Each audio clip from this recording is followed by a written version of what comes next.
श्री गणेशाय नमो नमः। संक्षिप्त ब्रह्म पुराण की जय। अध्याय 17वां।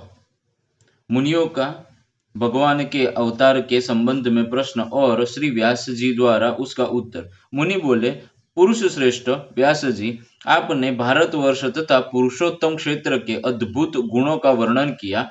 उस क्षेत्र के उत्तम महात्म्य को सुनकर हमें बड़ी प्रसन्नता हुई। हमारे मन में बहुत दिनों से एक संदेह है, उसका निवारण करने वाला आपके सिवा दूसरा कोई नहीं है। हम भूतल पर श्री कृष्ण, बलदेव और सुभद्रा के अवतार का रहस्य सुनना चाहते हैं। वीरवर श्री कृष्ण और बलभद्र किस लिए अवतीर्ण हुए थे? वे वासुदेव के पुत्र होकर नंद के घर में क्यों रहे? यह मर्त्य लोक सर्वथा निसंहार है, इसमें अधिकतर दुख ही भरा है। यह पानी के बुलबुले की भांति अत्यंत चंचल क्षणभंगुर है। इसकी भयंकरता इतनी बड़ी हुई है कि उसका विचार आते ही रोंगटे खड़े हो जाते हैं। ऐसे संसार में उन्हें जन्म ग्रहण करने की क्या आवश्यकता थी? इस भूतल पर अवतीर्ण हो उन्होंने जो जो लीलाएं की, उनका विस्तार पूर्वक वर्णन कीजिए। उनका संपूर्ण चरित्र अद्भुत है, अलौकिक है। भगवान संपूर्ण देवताओं के स्वामी एवं सूर्यश्रेष्ठ है और पृथ्वी को उत्पन्न करने वाले तथा अविनाशी परमात्मा है। उन्होंने अपने दिव्य स्वरूप को मनुष्यों के बीच में कैसे प्रकट किया? जो भगवान संपूर्ण जंगम प्राणियों की गति है, वे मानव शरीर में कैसे आए? इसे देवता और दैत्य भी बड़े आश्चर्य की बात मानते हैं। महामुने, आप भगवान विष्णु के आश्चर्यजनक अवतार की कथा सुनाइए। भगवान के बल और पराक्रम विख्यात है, उनके तेज की कोई माप नहीं है। वे अपने अलौकिक चरित्रों के द्वारा आश्चर्यपूर्वक जान पड़ते हैं। आप उनके तत्व का वर्णन कीजिए। भगवान पुरुषोत्तम देवताओं की पीड़ा दूर करने वाले और सर्वव्यापी है, जगत के रक्षक और सर्वलोक महेश्वर है। संसार की सृष्टि, पालन और संहार सब वे ही करते हैं। वे ही सब लोगों को सुख देने वाले हैं। वे अक्षय, सनातन, अनंत, क्षय और बुद्धि से रहित, निर्लेप, निर्गुण, सूक्ष्म, निर्विकार, निरंजन निरंजन, समस्त उपाधियों से रहित, सत्ता मात्र स्वरूप से स्थित, अविकारी, विभु, नित्य, अचल, निर्मल, व्यापक, नित्य तृप्त, निरामय तथा शाश्वत परमात्मा है। सत्य युग में उनका विशुद्ध हरि नाम सुनना जाता है। देवताओं में वे वैकुंठ और मनुष्यों में श्री कृष्ण नाम से विख्यात है। उन्हीं परमेश्वर की भूत और भविष्य लीलाओं को, जिनका रहस्य अत्यंत गहन है, हम सुनना चाहते हैं। व्यास जी बोले, जो संपूर्ण देवताओं के स्वामी, सबकी उत्पत्ति के कारण, पूर्ण पुरुष, सनातन, अविनाशी, चतुर्व्यूह स्वरूप, निर्गुण, गुण रूप, परम महान, परम गुरु, वैरण्य, असीम, यज्ञन और देवता आदि के प्रियतम है, उन भगवान विष्णु को मैं नमस्कार करता हूँ, जिनसे लघु और जिनसे महान दूसरा कोई नहीं है। जिन अजन्मा प्रभु ने संपूर्ण चराचर जगत को व्याप्त कर रखा है, जो आविर्भाव, तिरोभाव, दृष्ट और अदृष्ट से विलक्षण है, सृष्टि और संहार को भी जिनका स्वरूप बतलाया जाता है, उन आदि देव परम प्रभु परमात्मा को मैं समाधि के द्वारा प्रणाम करता हूँ, जो संपूर्ण विकारों से रहित, शुद्ध, नित्य, सदा एक रूप रहने वाले और विजयी है। उन परमात्मा श्री विष्णु को नमस्कार है, जो हिरण्यगर्भ, हरि, शंकर तथा वासुदेव कहलाते हैं, जिनसे समस्त प्राणियों का तारण होता है, जो सृष्टि, पालन और संहार करने वाले हैं।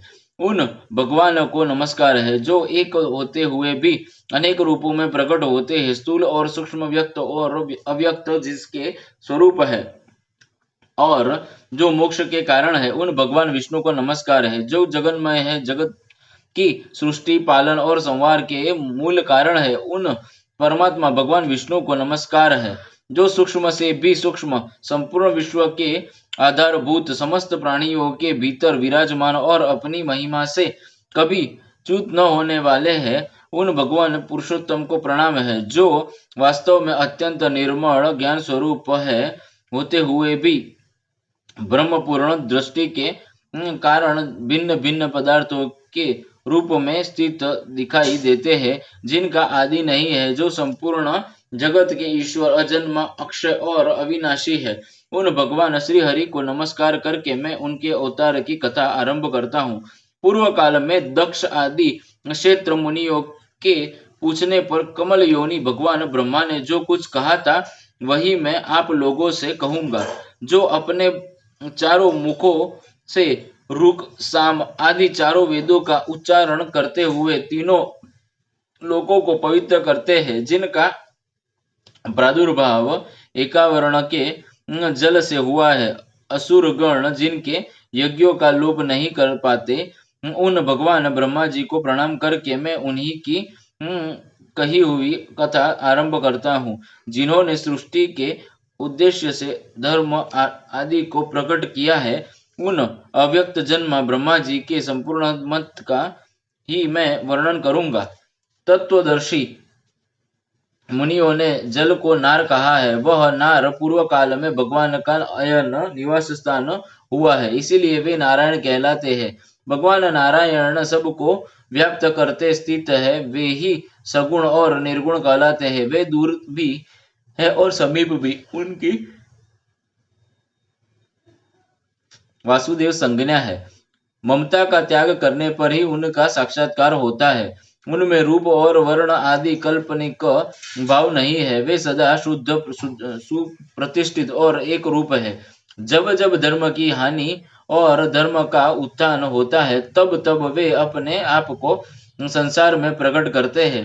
पूर्व काल में उन्हीं प्रजा पालक भगवान ने वाराह रूप धारण करके थुथुन से जल को हटाया और रसातल में डूबी हुई पृथ्वी को अपनी एक दाढ़ से कमल के फूल की भांति ऊपर उठा लिया। उन्होंने ही नरसिंह रूप धारण करके हिरण्यकश्यपु का वध किया और विप्रचिति आदि अन्य दानवों को भी मार गिराया। फिर वामन अवतार लेकर माया से बलि को बांधा और दैत्यों को जीत कर तीनों लोकों को अपने 3 पगों से ही नाप लिया। वे ही भृगुवंश में परम प्रतापी जमदग्नि कुमार परशुराम के रूप में उत्पन्न हुए, जिन्होंने पिता के वध का बदला लेने के लिए क्षत्रियों का संहार कर डाला।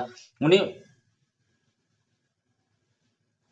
उन्हीं भगवान ने अत्रि कुमार प्रतापी दत्तात्रेय के रूप में अवतीर्ण हो महात्मा अलर्क को अष्टांग योग का उपदेश दिया। त्रेता में दशरथ नंदन श्री राम के रूप में प्रकट होकर उन्होंने ही श्री त्रिभुवन को भय देने वाले रावण का युद्ध में संहार किया। प्रलय काल में जब सारी सृष्टि एकावरण में निमग्न हो गई, उस समय देवताओं के भी देवता जगतपति श्री विष्णु एक सहस्त्र युगों तक शेषनाग की शैया पर सोते रहे। वास्तव में वे योग निद्रा का आश्रय ले अपनी योग महिमा में स्थित हो रहे थे। संपूर्ण चराचर जगत को उन्होंने अपने उदर में स्थापित कर रखा था। जनलोक निवासी सिद्ध और महर्षि उन्हीं की स्तुति करते थे। उसी समय उनकी नाभि से एक कमल प्रकट हुआ, जो दिशा स्वरूपी पत्रों से सुशोभित अग्नि और सूर्य के समान तेजोमय और पर्वत रूपी केसरों से अलंकृत था। सुवर्णमय मेरुगिरी उसका किल्लक केसर का मध्य भाग था। वह कमल ही पितामह ब्रह्मा जी का सुंदर गृह था। उसी में 4 मुख वाले देवादिदेव ब्रह्मा जी प्रकट हुए। उस समय भगवान विष्णु के कानों की मैल से 2 महाबली और महापराक्रमी दानव उत्पन्न हुए, जो ब्रह्मा जी को मार डालने के लिए उद्यत हो गए। उनका नाम मधु और कैटभ था। भगवान ने समुद्र रूपी शयन गृह से उठकर उन दोनों दुर्दर्श दैत्यों का वध किया। ये तथा और भी भगवान की असंख्य लीलाएं हैं, जिनकी मैं गणना नहीं कर सकता। इस समय अजन्मा भगवान के जिस अवतार का प्रसंग चल रहा है, वह मथुरा में हुआ था। इस प्रकार भगवान की जो सात्विक मूर्ति है, वही अवतार धारण करती है। वह प्रद्युम्न नाम से विख्यात है और सदा रक्षा कार्य में संलग्न रहती है। वह भगवान वासुदेव की इच्छा के अनुसार देवता, मनुष्य और तिर्यक योनि में अवतीर्ण होती है और उसी के अनुकूल स्वभाव बना लेती है। भक्त पुरुषों द्वारा पूजित होने पर वह उनकी मनोवांछित कामनाओं को भी पूर्ण करती है। इस तरह मैंने यह भगवान के अवतार का रहस्य बतलाया है। भगवान विष्णु यद्यपि कृतकृत्य है, उन्हें कुछ करना अथवा पाना नहीं है, तो भी वे लोक कल्याण के लिए ही मानव रूप में प्रकट हुए थे। श्री कृष्णाय अर्पणमस्तु, श्री कृष्णाय अर्पणमस्तु, श्री कृष्णाय अर्पणमस्तु, श्री कृष्णाय अर्पणमस्तु।